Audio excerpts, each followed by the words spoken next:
equals does your device need fixing? We offer a free diagnosis. We pick up and deliver right to your door, no calls or travel needed.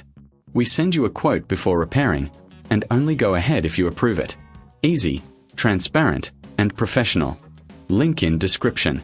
If your Thermomix TM31 shows error 32, it may indicate a damaged power supply. Start by unplugging the device. Use a screwdriver to remove the screws on the base. Carefully lift the cover to access the internal components.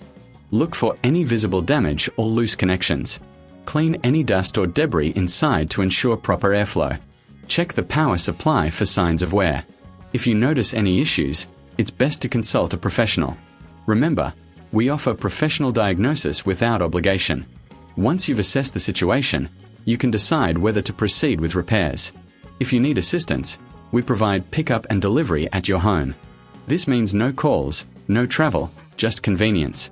Before any repair, we'll give you a quote so you know what to expect. After making the necessary repairs, reassemble the device carefully. Ensure all screws are tightened and the cover is secure. Plug in your Thermomix and turn it on. If the error persists, it's time to seek expert help. Regular maintenance can prevent future issues, so keep your appliance clean and well looked after. Does your device need fixing? We offer a free diagnosis. We pick up and deliver right to your door, no calls or travel needed. We send you a quote before repairing, and only go ahead if you approve it. Easy, transparent, and professional. Link in description.